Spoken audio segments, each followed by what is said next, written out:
إن الحمد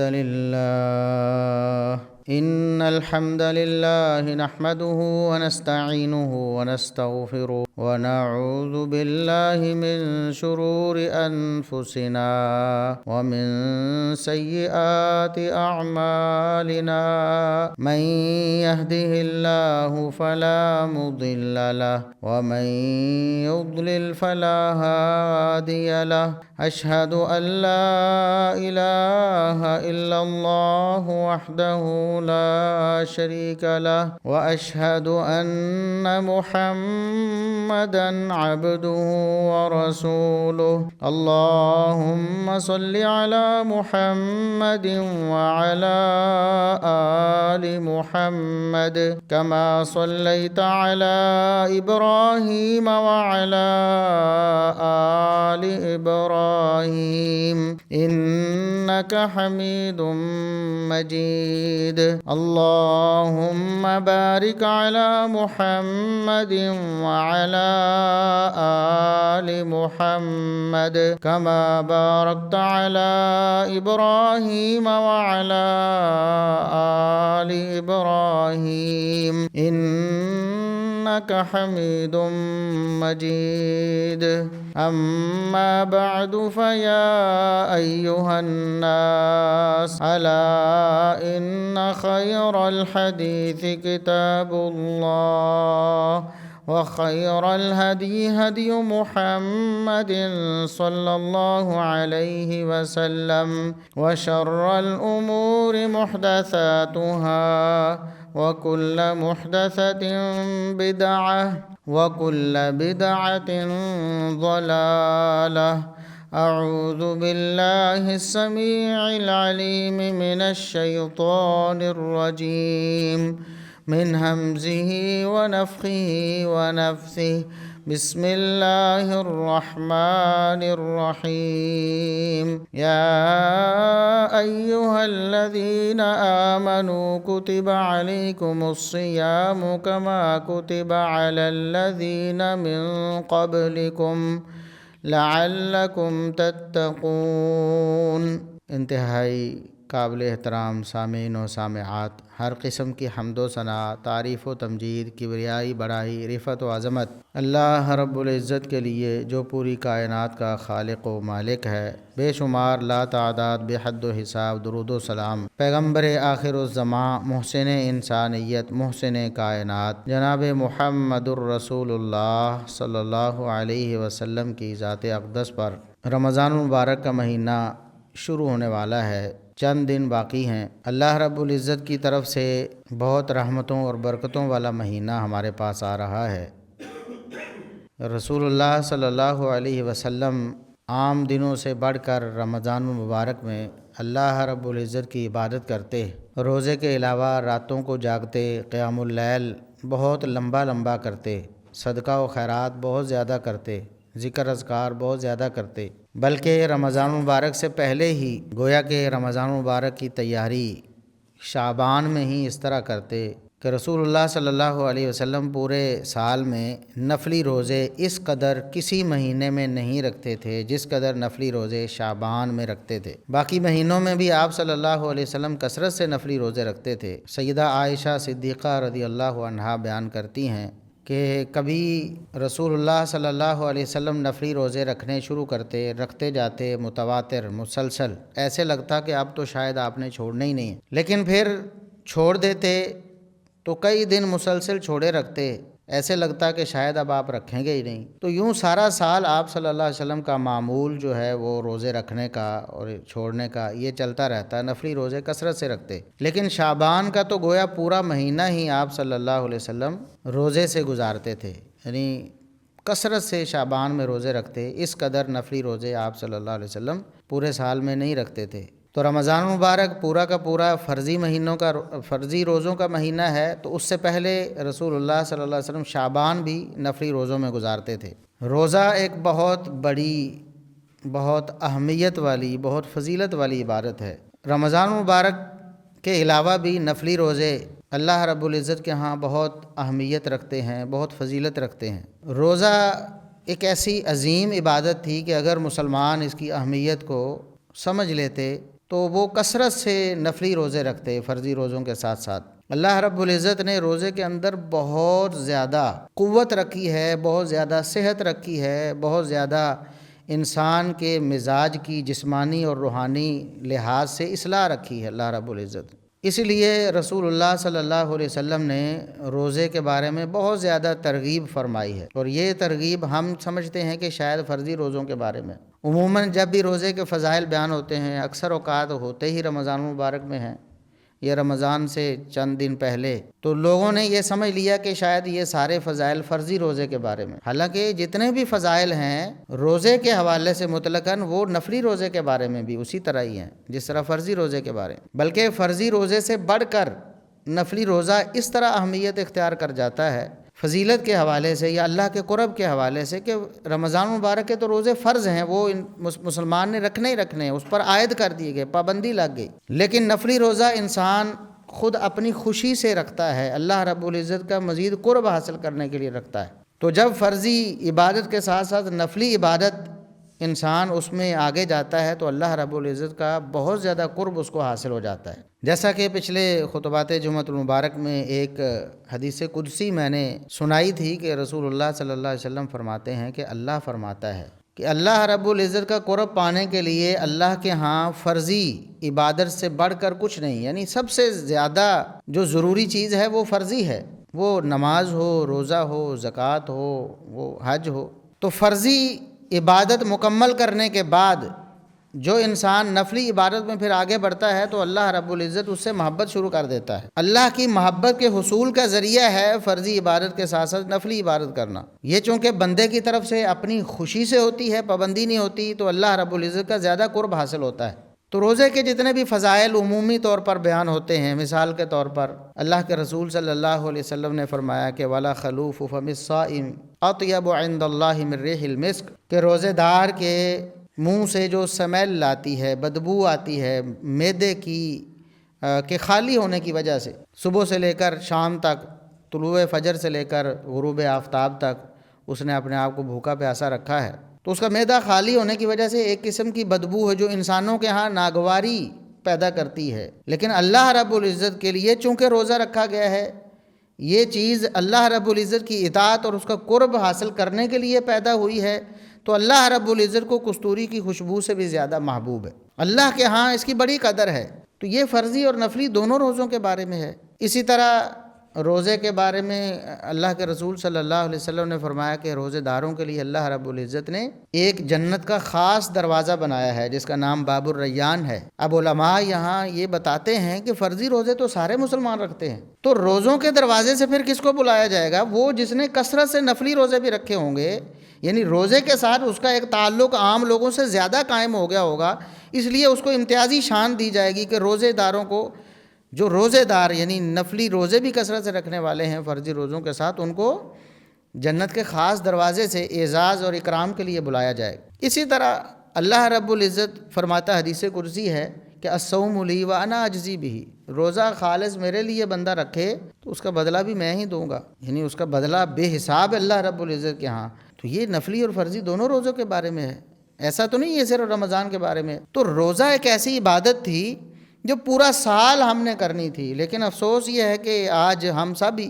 اس حوالے سے بہت زیادہ سستی کا شکار ہیں، یعنی ہمیں فرضی روزے تو اللہ توفیق دیتا ہے، رکھ لیتے ہیں بہت سے مسلمان، اگرچہ بہت زیادہ تعداد اس فرض سے بھی محروم ہو جاتی ہے، نحوست اتنی پھیل چکی ہے، لیکن بہت سے مسلمان بہرحال اس کی پابندی کرتے ہیں، لیکن باقی سارا سال ہمیں پتہ ہی نہیں ہوتا کہ نفلی روزہ بھی کوئی عبادت ہے، اللہ کا قرب حاصل کرنے کا ذریعہ ہے، اللہ رب العزت کو راضی کرنے کا ذریعہ ہے، اس سے کیا کیا فوائد حاصل ہوتے ہیں۔ اللہ کے رسول صلی اللہ علیہ وسلم نے تو فرمایا روزہ ایک ڈھال ہے، گناہوں کے سامنے ایک شیلڈ ہے۔ اگر آپ نے روزہ اپنے لیے رکھا ہے نا تو گناہوں سے فاصلہ کر لیا ہے، گناہ گویا کہ تیر تلوار یا گولی ہے، آپ نے اس کے سامنے روزہ پیش کر دیا تو وہ آپ اس سے بچ گئے، روزے نے گناہوں کو آپ سے دور کر دیا، آپ کو محفوظ کر دیا گناہوں سے۔ نوجوانوں کو رسول اللہ صلی اللہ علیہ وسلم نے نصیحت کی، فرمایا کہ یا معاشر الشباب من استطاع منکم الباءۃ فلیتزوج، جو تو شادی کرنے کی طاقت رکھتا ہے اسے چاہیے کہ فوراً شادی کر لے، بلوغت کو پہنچ گیا ہے اس کے بعد دیر نہ کرے، اگر کوئی مجبوری ایسی آڑے آ گئی. یہ مجبوریاں جو ہمارے ہاں ہیں وہ نہیں کہ جی ابھی جو پڑھائی اس کی جاری ہے، ابھی تو اپنے پاؤں پہ کھڑا نہیں ہوا، تو 40 سال کا ہو جاتا ہے تو وہ ابھی پاؤں پہ کھڑا نہیں ہوتا. ہمارے معاشرے میں ایک ایسی رسم اور ایسا رواج طریقہ آ گیا ہے جو ہندوانہ کلچر سے ہم نے اخذ کیا ہے، ورنہ اسلام کی جو تعلیمات ہیں اس میں شادی جلدی کرنے کی ترغیب دی گئی ہے. خود رسول اللہ صلی اللہ علیہ وسلم کے اصحاب اور آپ صلی اللہ علیہ وسلم کی اولاد اور آپ صلی اللہ علیہ وسلم کی باقی تعلیمات اور فرامین ہمیں یہی بتاتے ہیں کہ شادی جلدی کرنی چاہیے. قرآن میں اللہ نے حکم دیا وَأَنكِحُوا الْأَيَامَ مِنكُمْ وَالصَّالِحِينَ مِنْ عِبَادِكُمْ وَإِمَائِكُمْ کہ آپ کے جو بچے بالغ ہو گئے ہیں، جو بغیر زوج کے یعنی بغیر خاوند کے بیوی لڑکی ہے یا بغیر بیوی کے لڑکا ہے، حتیٰ کہ آپ کے جو غلام ہیں جو زر خرید ہیں، اس دور میں غلامی کا سلسلہ تھا، ان کے بھی نکاح کرو. اور اللہ رب العزت نے فرمایا کہ اگر ان یکونوا فقراء یغنہم اللہ من فضلہ، اس بات سے نہ ڈرو کہ ابھی تو ان کے پاس یہ کنگال ہیں، یہ کیسے گزارا کریں گے، یہ اپنے بیوی بچوں کا خرچہ کیسے برداشت کرے گا. لڑکا تو ابھی کماتا نہیں ہے، احساس ذمہ داری اس پر عائد ہوگا تو کمائے گا بھی. اگر کماتا ہے پورا نہیں ہوگا، آپ ڈرتے ہیں، تو اللہ رب العزت غنی کرے گا، اللہ کے پاس دولتوں کے خزانے ہیں. تو ترغیب یہ دی گئی. آپ صلی اللہ علیہ وسلم نے بھی یہی ترغیب فرمائی کہ جو بھی نوجوان ہیں فوراً شادی کریں. ہاں اگر کسی کی کوئی ایسی حقیقی مجبوری ہے، بس اوقات خاندانی طور پر یا گھریلو طور پر کچھ مسائل ہو جاتے ہیں انسان کے ساتھ کہ وہ فوراً شادی نہیں کر سکتا، سال 2 سال ابھی وہ اس کو انتظار کرنا ہے، تو آپ صلی اللہ علیہ وسلم نے فرمایا فعلیہ بالصوم، وہ روزے کو لازم پکڑ لے، بس وہ تو مضبوطی سے پکڑ لے، روزہ نفلی روزہ کثرت سے رکھے. فإنہ لہ وجاء، یا تو نکاح کرے، نکاح سے اللہ رب العزت اس کی نظروں کی پاکیزگی کا بندوبست کریں گے، اس کا کردار سلامت رہے گا نکاح کے بعد. اگر نکاح نہیں کر سکتا تو روزہ رکھے، نفلی روزہ رکھے. فإنہ لہ وجاء، یہ روزہ ہی اس کو گناہوں سے بچا سکتا ہے. روزے کے علاوہ کوئی چیز ایسی نہیں جو ایک بالغ شخص کو گناہوں سے محفوظ رکھے. تو روزہ تو بڑی عظیم چیز تھی. اور علماء نے لکھا ہے، یہ آج سے صدیوں پہلے 7ویں 8ویں صدی میں بھی علماء یہ لکھتے رہے ہیں. شیخ الاسلام ابن تیمیہ رحمہ اللہ تعالیٰ کے شاگرد ابن قیم رحمہ اللہ تعالیٰ، انہوں نے یہ لکھا ہے، انہوں نے کہا کہ جو دل کے طبیب لوگ ہیں، جن کو آج کل ہم ہارٹ اسپیشلسٹ کہتے ہیں، اس دور میں انہوں نے لکھا صدیوں پہلے، انہوں نے کتاب و سنت میں روزے کے بارے میں جو احکامات پڑھے اس سے انہوں نے یہ سمجھا. انہوں نے کہا کہ دل کے جو طبیب ہیں نا، جو دل کے ماہر امراض ہیں، ماہر امراض قلب جو ہیں لوگ، وہ یہ جانتے ہیں کہ روزے کی انسان کی صحت اور اس کی روح کے لیے، جسمانی اور روحانی صحت کے لیے کیا افادیت. پھر انسان جب بھوکا پیاسا رہتا ہے، اس کے بعد افطاری کا وقت آتا ہے. افطاری کے وقت مسنون یہ ہے کہ کھجور سے آپ افطاری کریں، اس کے بعد کچھ آپ پئیں، پھر کھائیں کھانا. تو فرماتے ہیں کہ اس کے اندر بھی بڑی حکمت ہے، اس کے اندر بھی اللہ رب العزت نے صحت کے خزانے رکھے ہیں. اور آج میڈیکل سائنس نے بتایا ہے جی فاسٹنگ جو ہے وہ بہت ضروری ہے. آج وہ کہتے ہیں کہ ہر شخص کے لیے جو ہمارا موجودہ نظام بن گیا ہے، لائف سٹائل بن گیا ہے، اس میں ہر شخص کے لیے ضروری ہے کہ وہ فاسٹنگ کرے.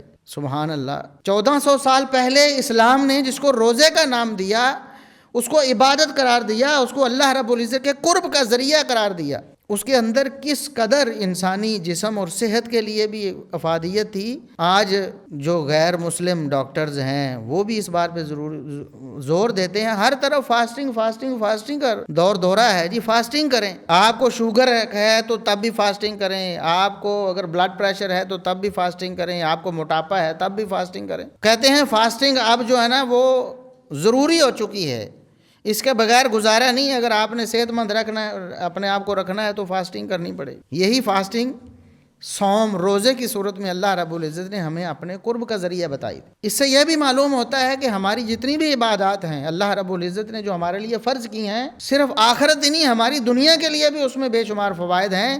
چاہے ہمیں صدیوں بعد ان کا اندازہ ہو یا پتہ چلے، اور چاہے پتہ ہی نہ چلے، چاہے ساری زندگی ہمیں پتہ نہ چلے کہ نماز کی ہمارے جسم کے لیے اور ہماری صحت کے لیے کیا افادیت ہے، وضو کی کیا افادیت. میڈیکل سائنس جو ہے وہ تو انکشافات کرتی رہتی ہے، وقتاً فوقتاً پتہ چلتا رہتا ہے وضو کے کیا فوائد ہیں.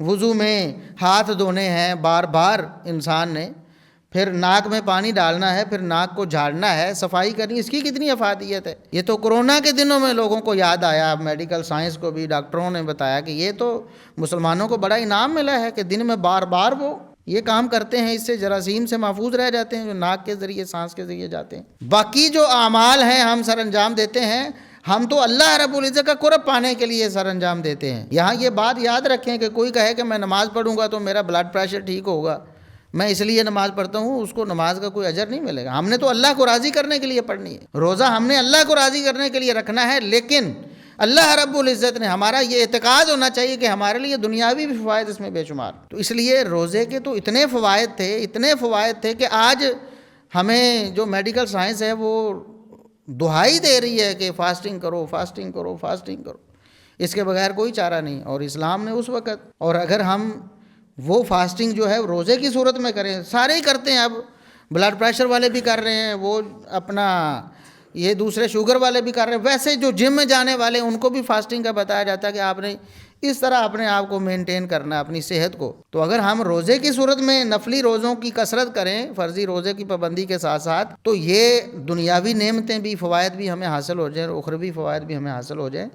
تو روزہ ایک بہت بڑی عبادت ہے، لیکن افسوس کہ ہم نے اس کو، بہت سارے مسلمانوں نے اس کو رمضان تک مقید کر دی۔ اس میں ہم سب ایک جیسے ہیں، ایسا نہیں کہ کوئی مطلب میں بہت زیادہ روزے رکھتا ہوں گا، اللہ توفیق دیتا ہے رکھ لیتے ہیں، لیکن بہت سستی ہے اس حوالے سے، اور عوام میں بھی بہت زیادہ سستی ہے، اسے دور کرنا ہوگا۔ یہ بہت عظیم عبادت ہے، اس میں دنیاوی اور اخروی بہت زیادہ فوائد ہے۔ اور اللہ رب العزت نے جو فائدہ بتایا ہے قرآن کریم میں کہ روزے تم پر ایسے ہی فرض کیے گئے ہیں جیسے پہلے لوگوں پر، یعنی پہلے لوگوں پر بھی فرض تھے، ہم کوئی پہلی امت نہیں ہے جس پر اللہ نے روزے فرض کیے ہیں، روزے پہلی امتوں پر بھی فرض تھے، اور ہم سے زیادہ سخت شرائط و ضوابط کے ساتھ فرض تھے۔ اللہ رب العزت نے ہمارے اوپر انعام کیا ہے، احسان کیا ہے، ہمارے لیے نرمی رکھ دی ہے بہت زیادہ۔ پہلے جو روزہ ہوتا تھا اس کی صورتحال یہ تھی کہ شام کو آپ نے افطاری کی ہے، رات سونے سے پہلے جو کھا لیا، سحری نہیں تھی، افطاری ہے بس، اور جب سو گئے آپ، اس کے بعد آپ اٹھیں گے تو آپ روزے سے ہی ہیں، سوتے آنکھ لگی تو آپ روزے سے ہیں، پھر آپ نے اگلی افطاری پہ جا کے کھانا پینا ہے، آپ کو اجازت ہے۔ لیکن محمد الرسول اللہ صلی اللہ علیہ وسلم نے اللہ رب العزت کے حکم سے، اللہ کی تعلیمات سے اتنی آسانی فرما دی کہ ہم صبح طلوع فجر سے پہلے یعنی اذان فجر سے پہلے ہم کھا پی سکتے ہیں، بلکہ رسول اللہ صلی اللہ علیہ وسلم نے اس کی ترغیب دی ہے، اس کی تعلیم دی ہے۔ سحری میں برکت بتایا ہے کہ اللہ رب العزت نے اس میں برکت رکھی ہے۔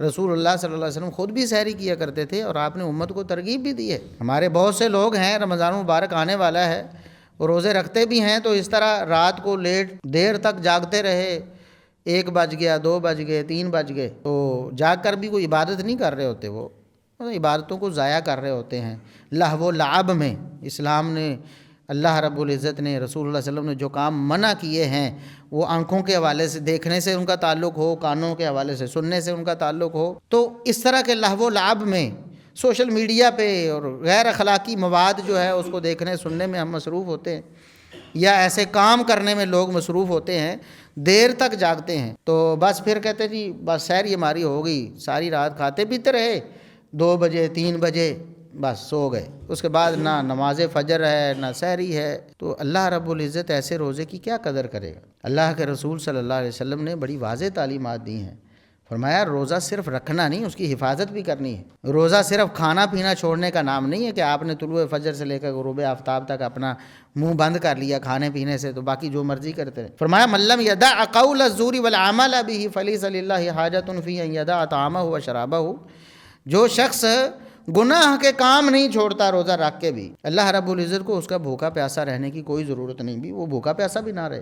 اب اس کا یہ مطلب نہیں کہ روزے چھوڑ دو، مطلب یہ ہے کہ یہ خرابیاں چھوڑو، بدعمالیاں چھوڑو، روزہ رکھ کر اس کے فوائد تب ہی حاصل ہوں گے۔ تو ہمارے ہاں جو کلچر بنا ہوا ہے، روزے بھی نمائشی ہیں، افطاریاں بھی نمائشی ہیں، اللہ رب العزت کی رضا کے لیے۔ رسول اللہ صلی اللہ علیہ وسلم نے اسی لیے فرمایا من صام رمضان ایمانا واحتسابا غفر له ما تقدم من ذنبه، جو شخص رمضان مبارک کے روزے رکھتا ہے، ایک تو ایمان کی حالت میں، ایمان اس کا سلامت ہو، عقیدہ توحید، عقیدہ رسالت مضبوط ہو، کتاب و سنت کی جو تعلیمات اس کے مطابق اس کی سوچ فکر اور منہج ہو، اور ساتھ ساتھ احتساب، یعنی اللہ رب العزت کو راضی کرنے کے لیے، اپنے گناہوں کی معافی کے لیے، اللہ کا قرب حاصل کرنے کے لیے، اپنے اوپر عائد فرض جو ہے اس کو ادا کرنے کے لیے، اللہ رب العزت کی رضا کی خاطر جو رکھتا ہے اس کے گناہ معاف ہوتے ہیں پچھلے سارے. صرف بھوکا پیاسا رہنے سے گناہ معاف نہیں ہوں گے. دنیاوی فائدہ تو شاید آپ کو مل جائے, اخروی فائدہ کوئی نہیں ملے گا.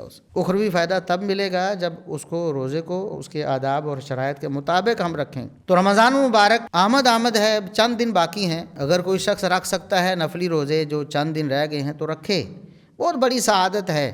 رسول اللہ صلی اللہ علیہ وسلم نے فرمایا کہ ایک روزہ جو ہے, ایک روزہ اللہ رب العزت کی رضا کے لیے رکھا گیا, انسان کو جہنم سے اتنا دور کر دیتا ہے, اتنا گویا کہ 70 سال کی مسافت دور کر. ایک روزہ, فرضی کی بات نہیں ہو رہی, پابندی نہیں کہ فرضی کی بات ہے, نفلی روزہ. ایک روزہ جو آپ نے اللہ کی رضا کے لیے رکھا, اتنا زیادہ آپ کو جہنم سے دور کر دیتا ہے, اتنا عظیم عمل ہے.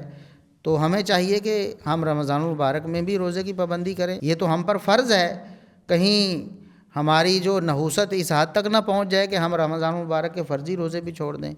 بہت سے نوجوان ہٹے کٹے لوگ آج کل, فیشن بن گیا, روزہ چھوڑنا بھی فیشن بن گیا, روزہ چھوڑ دیتے بغیر وجہ کے چھوڑ دیتے, حالانکہ وہ رکھ سکتے ہیں. اللہ رب العزت نے ارشاد فرمایا کہ فمن شہد منکم الشہر فلیصمہ, جو بندہ اس مہینے میں اپنے گھر میں مقیم ہے, اور دوسری آیت میں فرمایا کہ بیمار نہیں ہے, صحت مند ہے, اس پر روزہ رکھنا فرض ہے, لازمی طور پر اس نے روزہ رکھنا, اس کو کوئی اجازت نہیں, اس کے لیے کوئی گنجائش نہیں وہ روزہ چھوڑے. 2 لوگوں کے لیے گنجائش ہے روزہ چھوڑنے کی, وہ بھی چھوڑنا ہے تو بعد میں اس کو ادا کرنا ہے. ایک مسافر جو سفر میں ہے, سفر میں انسان کی مشقت ہوتی ہے. آج کے دور میں بھی اگرچہ بہت زیادہ آسائشیں ہیں سفر میں, پھر بھی سفر ہی ہوتا ہے.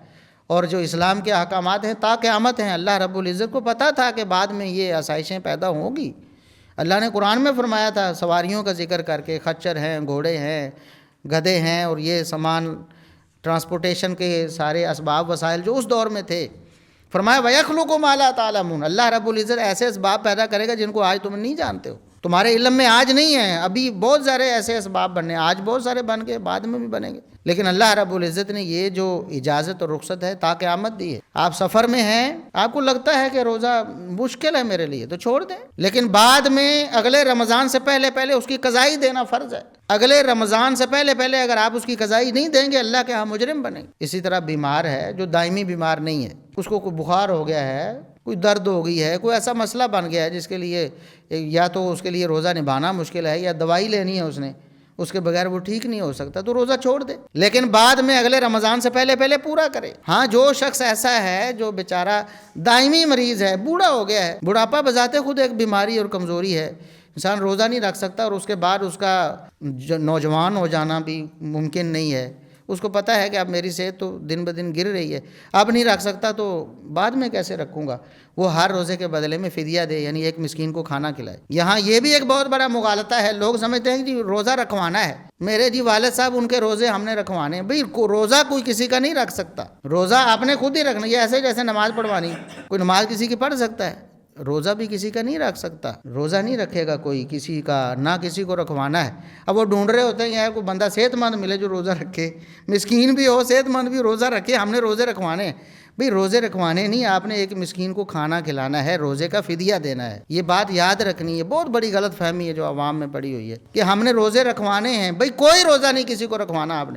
آپ نے اپنا جو چھوڑا ہوا روزہ ہے جس کو آپ قضائی نہیں دے سکتے, اس کا آپ نے فدیہ دینا. اسی طرح جو شخص بیمار تو نہیں, جیسے عورتیں ہیں, دودھ پلانے والی عورت ہے, اسی طرح حمل والی عورت ہے, اس کے لیے اللہ رب العزت نے رخصت دی بھی, وہ بھی ہر روزے کے بدلے میں ایک مسکین کو کھانا کھلاتے. یہ اللہ رب العزت کی طرف سے انعام ہے, کیونکہ عورتوں کے ساتھ ایسا ہوتا ہے, بچہ پیدا ہوا ہے, پھر اس نے دودھ پینا ہے, پھر اور بچہ پیدا ہو جائے گا, پھر اور دودھ, تو 20 سال ایسے ہی گزر جاتے ہیں ان کے. 5-7 بچے ہو گئے ہیں تو بہت عرصہ لمبا گزرے, اتنی دیر میں وہ بوڑھی ہو جائے گی بیچاری, کمزور ہو جائے گی, تو وہ 20 سالوں کے روزے کب رکھے گی. تو اللہ رب العزت نے رخصت دے دی کہ ہر ایسی عورت بھی جو بچے کو دودھ پلا رہی ہے, اس کو پتہ ہے کہ دودھ پلانے کی وجہ سے مجھے کمزوری ہو جائے گی, یا دودھ ہی نہیں آئے گا بچے کے لیے, یا میرے لیے پریشانی ہوگی. اسی طرح حمل والی عورت ہے تو وہ ایک مسکین کو کھانا کھلائے ایک روزے کے بدلے میں. اللہ رب العزت نے رخصتیں دی ہیں, لیکن ان سب رخصتوں کے بعد بھی جو شخص روزے کے حوالے سے کوتاہی کرتا ہے, یعنی بیمار بھی نہیں ہے, مسافر بھی نہیں ہے, صحت مند ہٹا کٹا ہے, وہ روزہ نہیں رکھتا, اللہ کے ہاں بہت بڑا مجرم ہے. یقین رکھیں, اسلام کی 5 بنیادیں رسول اللہ صلی اللہ علیہ وسلم نے بتائی ہیں کہ بنی الاسلام علی 5, اسلام کی بنیاد 5 چیزوں پر ہے. آپ کو پتہ ہے بنیاد کے بغیر عمارت کھڑی نہیں ہو سکتی. اگر آپ کی بنیاد ہی نہیں ہے تو ہوا میں کیسے عمارت کھڑی کریں گے, ہو ہی نہیں سکتی۔ تو اسلام کی عمارت ان 5 بنیادوں پہ ہے، اگر یہ 5 پوری ہیں تو سمجھیں آپ کا اسلام کھڑا ہے، ورنہ ختم، کچھ نہیں ہے۔ ان میں سے ایک توحید و رسالت کی گواہی ہے نا، لا الہ الا اللہ محمد رسول اللہ کی گواہی، پھر نماز ہے، پھر روزہ ہے، پھر حج ہے، پھر زکوٰۃ۔ حج اور زکوٰۃ تو استطاعت والے لوگ جن کے پاس مال وافر ہے اور وہ طاقت رکھتے ہیں ان پر ہی فرض ہوگی، لیکن باقی جو 3 چیزیں ہیں، عقیدہ ہے، توحید و رسالت، نماز اور روزہ، یہ ہر شخص پر فرض عین ہے، ہر شخص نے خود رکھنی ہے، ہر شخص خود ذمہ دار ہے، ادا نہیں کرے گا اللہ کے ہاں مجرم بنے گا۔ تو اس لیے ان چیزوں کو آپ مد نظر رکھیں، رمضان مبارک کے حوالے سے کوئی سستی نہ کرے اور کوئی گنجائش نہیں ہے۔ اور پھر رسول اللہ صلی اللہ علیہ وسلم نے یہ جو فرمایا ہے، آپ صلی اللہ علیہ وسلم کا فرمان،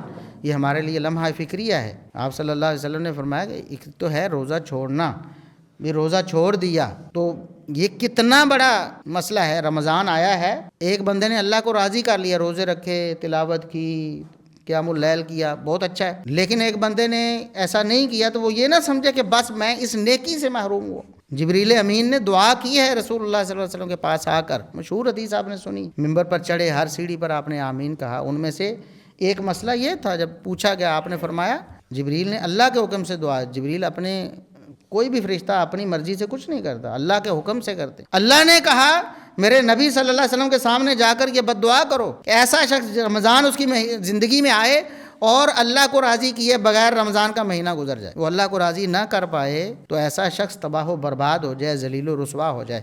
اور محمد رسول اللہ صلی اللہ علیہ وسلم نے اس پر مہر لگائی آمین کہہ کر کہ یا اللہ تو اس بد دعا کو ایسے ہی قبول فرما، ایسے لوگوں کے ساتھ یہی معاملہ فرما۔ اس لیے یہ قابل فکر اور لمحہ فکریہ ہے کہ اگر رمضان مبارک جیسا کہ آ رہا ہے ہمارے پاس، ایسے ہی گزر گیا، ہماری روٹین، ہمارے معاملات نہیں بدلے اور ہم رمضان مبارک میں اللہ کو راضی نہیں کر پائے تو ہم دنیا آخرت پہ رسوا ہو جائیں گے۔ اس لیے اللہ رب العزت سے دعا ہے کہ اللہ رب العزت ہمیں رمضان مبارک کی رحمتوں برکتوں کو سمیٹنے کی توفیق عطا فرمائے۔ وآخر دعوانا ان الحمد للہ رب العالمین۔